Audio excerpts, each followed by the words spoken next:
प्रार्थना का सबसे मजबूत और भरोसेमंद आधार परमेश्वर के साथ संगति है।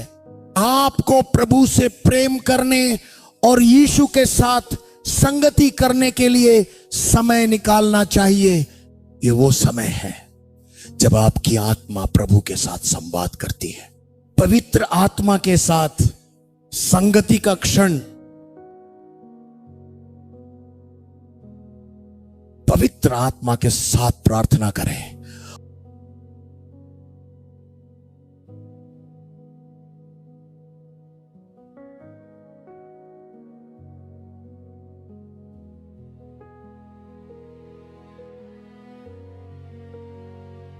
और परमेश्वर के साथ गहरी संगति करें। यही आधार है।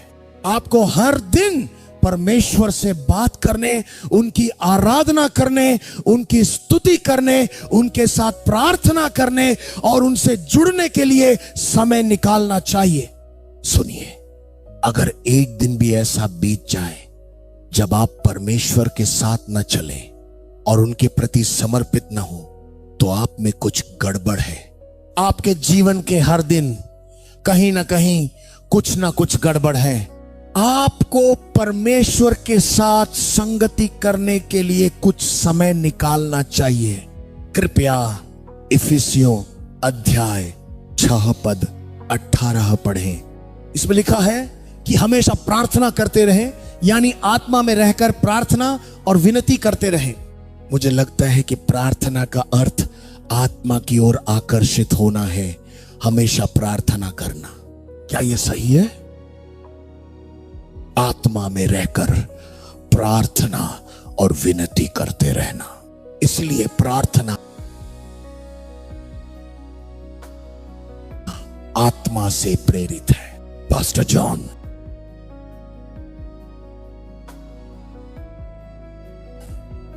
मुझे नहीं पता कि आत्मा में कैसे चलना है। मैं आपको यह बताता हूं। आप जानते हैं, हम आत्मा में देखना चाहते हैं, हम आत्मा में सुनना चाहते हैं, लेकिन हम नहीं जानते कि आत्मा में देखने और सुनने की क्षमता को कैसे सक्रिय करें। यह सब आत्मा की नींव से शुरू होता है, जो निश्चित रूप से प्रार्थना के अनुशासन में निहित है। समय के साथ आप आत्मा में सक्रिय हो जाएंगे। मैं आपको बताता हूं कि आप कैसे जान सकते हैं कि आप सक्रिय होने से बहुत दूर हैं। यदि आपको प्रार्थना करने में कठिनाई होती है तो इसका अर्थ है कि आपकी आत्मा दमित है। यदि आपका प्रार्थना जीवन कमजोर है तो मैं आपको बताता हूं कि इसका क्या अर्थ है।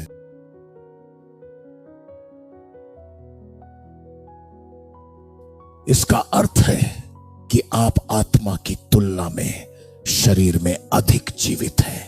बाइबल कहती है हमेशा प्रार्थना करो, सभी प्रार्थनाओं और विनतियों के साथ आत्मा में प्रार्थना करो। इसलिए आप समझते हैं कि आत्मा ही हमारी प्रार्थना करने की इच्छा और निरंतरता को शक्ति प्रदान करती है। इसलिए प्रार्थना एक ऐसी गतिविधि है जो आत्मा द्वारा सशक्त होती है। आत्मा में जीवित होने का एक संकेत आपकी प्रार्थना में निरंतरता है। मैं इसे फिर से दोहराता हूं, हमेशा प्रार्थना करो, हमेशा प्रार्थना करो। हमेशा शब्द का अर्थ निरंतरता है। मैं आपको 3 शास्त्र वचन देता हूं जो इस बात की पुष्टि करते हैं। पहला, पौलुस ने कहा निरंतर प्रार्थना करो। उन्होंने यह भी कहा हमेशा प्रार्थना करो। हमेशा प्रार्थना करना है ना। फिर उन्होंने कहा, यीशु ने कहा मनुष्यों को हमेशा प्रार्थना करनी चाहिए और हिम्मत नहीं हारनी चाहिए। ठीक है, और यहां मुख्य बात है, यीशु ने कहा क्योंकि आत्मा प्रार्थना करने के लिए तैयार है परंतु शरीर कमजोर है। इसलिए जो कोई भी हमेशा प्रार्थना करता है उसकी आध्यात्मिक नींव मजबूत होती है। और यहां मुख्य बात है, देखिए, आप चर्च में हो सकते हैं, आप पास्टर जॉन से जुड़े हो सकते हैं, लेकिन अगर आपका प्रार्थना जीवन मजबूत और निरंतर नहीं है तो आप आध्यात्मिक रूप से कमजोर हैं। इसका मतलब है कि आत्मा की बातें जीवित नहीं होंगी। प्रार्थना ही आत्मा की बातों को उत्पन्न करती है। प्रार्थना ही आपकी आत्मा को प्रेरित करती है। प्रार्थना ही आपके भीतर से परमेश्वर की अग्नि को आपके अस्तित्व के हर कोने तक पहुंचाती है। प्रार्थना ही वह जल है जो आपके हृदय को सींचता है। प्रार्थना ही विश्वासी को मजबूत करती है। इसलिए आत्मा की बातें प्रार्थना के माध्यम से ही प्रकट होती हैं। इसलिए उस प्रार्थना के द्वारा शारीरिक इच्छाएं आप पर हावी हो जाएंगी और आपके जीवन पर परमेश्वर के वादों को कुचल देंगी। इसलिए आत्मा में चलने का एक तरीका प्रार्थना में निरंतरता है। इसलिए आत्मा के लोकों में प्रवेश के लिए प्रार्थना आवश्यक है। यदि आप प्रार्थना का अभ्यास नहीं करते हैं और आत्मिक लोकों में प्रवेश करते हैं और उच्च श्रेणी के प्राणियों से निपटना शुरू करते हैं, तो विश्वास कीजिए वे आपको परेशान कर देंगे, वे आपको कुचल देंगे। वे उन विभिन्न तरीकों से आएंगे जिनसे आप कमजोर हैं। वे उन अन्य कमरों में भी आएंगे जो आपने उन्हें दिए हैं और आपको कुचल देंगे। बाइबल इसी बारे में कहती है कि हमें शैतान की चालों से लड़ने और उनका सामना करने के लिए खुद को तैयार करना चाहिए। इसलिए परमेश्वर के पूरे कवच को धारण करें ताकि आप सक्षम हो सकें।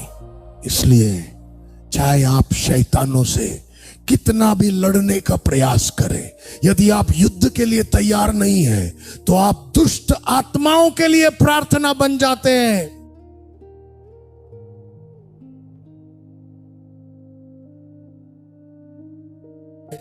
प्रार्थना वो अग्नि है जो आत्मा के हथियारों को शक्ति देती है।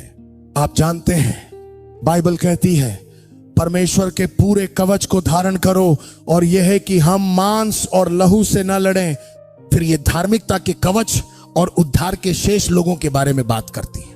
और फिर यह कहती है सदा प्रार्थना करते रहो, सदा प्रार्थना करते रहो।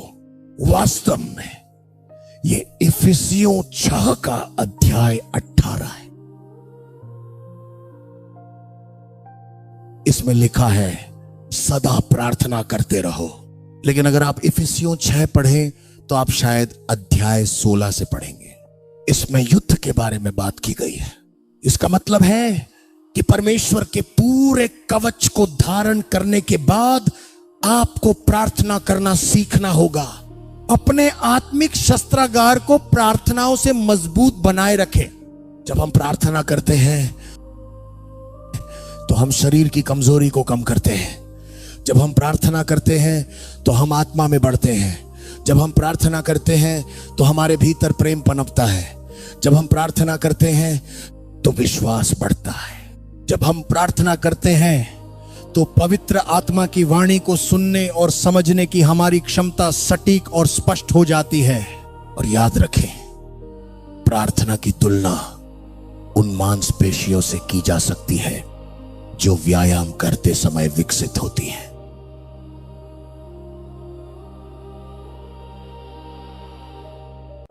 जिस दिन आप पहली बार प्रार्थना करेंगे आपको कुछ भी महसूस नहीं होगा। सुनो, अगर तुम अभी से प्रार्थना का नियमित अभ्यास शुरू कर दो और खुद को 1-2 साल का समय दो, इस समय से इस समय तक प्रार्थना करने का 9 वीडियो बनाओ। 1 घंटे से शुरू करके 2 घंटे तक प्रार्थना करो, फिर 3 घंटे तक प्रार्थना करो। हफ्ते में 2 बार उपवास रखो। हफ्ते में 3 बार रात 12 बजे उठकर सुबह 3 बजे तक प्रार्थना करो। अरे मैं नहीं कर सकता, ठीक है, कम से कम 1 घंटा तो करो। इसे लंबे समय तक करो। समय के साथ नियमित रहो, क्योंकि जब तुम पहली बार जिम जाओगे और मांसपेशियों को हिलाओगे तो सिर्फ दर्द होगा। पहले हफ्ते, दूसरे हफ्ते, तीसरे हफ्ते में कोई मांसपेशी विकसित होती हुई नहीं दिखेगी। यही आत्मा में होता है। जब तुम प्रार्थना शुरू करते हो तुम्हें दर्द होने लगता है, तुम पर हमले होने लगते हैं, निराशा होने लगती है, तुम पर हर तरह का शैतानी दबाव और शैतानी गतिविधियां हावी रहती हैं जो तुम्हें प्रार्थना करने से रोकने की कोशिश करती हैं। लेकिन आपको शायद ही पता था कि ये शैतान आपके भीतर ही छिपे हुए थे। वे सब बाहर आ रहे हैं, लेकिन समस्याओं के रूप में प्रकट हो रहे हैं, हृदय के आकार की विपत्तियों के रूप में प्रकट हो रहे हैं। ये सब आपको प्रार्थना के मार्ग में, प्रार्थना के अनुशासन और निरंतरता में हतोत्साहित करने के लिए है। इसलिए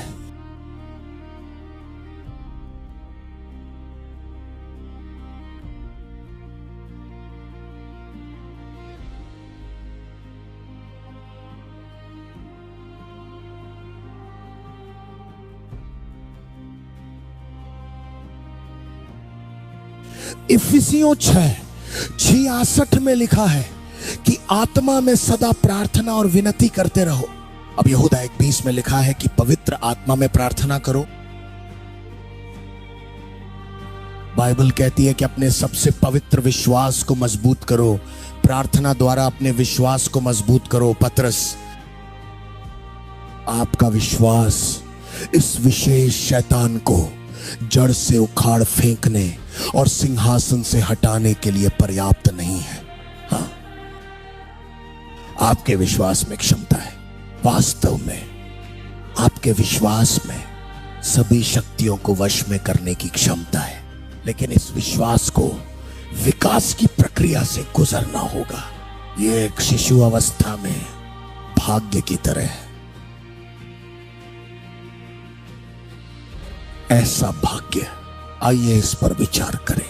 भाग्य का एक उदाहरण लें और शिशु भाग्य का, एक ऐसे बच्चे का जो आज ही पैदा हुआ है, या एक सप्ताह के बच्चे का, या 1 महीने के बच्चे का। यह पागलपन है, यह बेतुका है, यह पागलपन है, अविश्वसनीय है, मूर्खतापूर्ण है। मैं तो यह कहूंगा कि 20 दिन के बच्चे से चलने की उम्मीद करना पागलपन है। 1 महीने के बच्चे से बोलने की उम्मीद करना मूर्खता है। 2 महीने के बच्चे से बोलने और नदियों से पानी लाने की उम्मीद करना मूर्खता है। लेकिन फिर भी उसी बच्चे में चलने की क्षमता है। अगर बच्चे का सही पोषण हो, उसे खाना खिलाया जाए, उसकी देखभाल की जाए, उसे प्यार से पाला पोसा जाए, उसकी परवरिश की जाए, तो यह समय की बात है। समय के साथ बच्चा विकसित होगा और चलने, सीखने, बोलने और समस्याओं को हल करने में सक्षम होगा। हर बच्चा समस्याओं को हल कर सकता है। हर बच्चा अपने माता पिता के लिए आशीर्वाद बन सकता है, लेकिन उस बच्चे को पहले पोषण की जरूरत होगी। उस बच्चे को स्कूल भेजा जाना होगा, उस बच्चे को पहले विकसित किया जाना होगा। और यही आस्था है शिशु अवस्था में। यीशु कहते हैं कि शुद्ध हृदय की यह स्थिति प्रार्थना और उपवास के बिना दूर नहीं होती। क्यों? क्योंकि उस समय उस बच्चे की शारीरिक क्षमता उस विशेष आत्मा के प्रभाव को दूर करने में सक्षम नहीं थी जो उस बच्चे की दुर्दशा का कारण थी। इसलिए यीशु उसे प्रार्थना और उपवास के बारे में बताते हैं, जिसका अर्थ है प्रार्थना के साथ साथ भोजन से परहेज करना। क्योंकि भोजन शरीर को पोषण देता है। जब आप भोजन से परहेज करते हैं तो शरीर कमजोर होता है,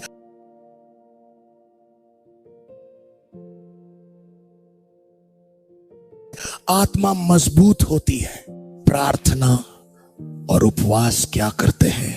यहूदा 1:20 के अनुसार कृपया इसे अपनाएं। लेकिन हे प्रियजनों, मजबूत बनो। देखा, बड़ा होना उस शिशु बच्चे की तरह है। वो कहते हैं अपने आप को मजबूत बनाओ। हालेलुया। अपने पवित्रतम विश्वास पर खुद को मजबूत बनाओ। क्यों? कैसे? पवित्र आत्मा में प्रार्थना करके, यानी आत्मा में प्रार्थना करके, आत्मा में प्रार्थना करके। देखा? तो जब आप आत्मा में प्रार्थना करते हैं तो आप अपने विश्वास को मजबूत बना रहे होते हैं। और जब आपका विश्वास मजबूत होता है, जब आपका विश्वास दृढ़ होता है, तो ये हर शैतानी जुनून, हर शैतानी बाधा या गढ़ को भेद देता है। पवित्र आत्मा में प्रार्थना करें और स्वयं को मजबूत करें, अपनी आत्मा को मजबूत करें। पवित्र आत्मा में प्रार्थना करके अपने विश्वास को मजबूत करें। आप कोई भी हो, मुझे परवाह नहीं। एक दिन पहाड़ आएंगे, एक दिन किसी मित्र या रिश्तेदार को कैंसर हो सकता है और उसके पास जीने के लिए कुछ ही दिन बचे होंगे, और आपको एहसास होगा कि आप चर्च में सिर्फ दिखावा कर रहे थे।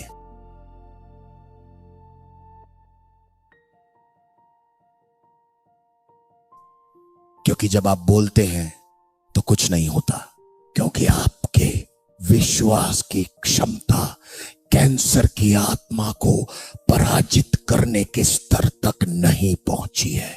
एक दिन अदृश्य शक्तियों द्वारा संचालित किसी प्रकार की कठिनाई आएगी, पहाड़ हमारे विरुद्ध आते हैं। केवल विश्वास ही पहाड़ों को हिला सकता है।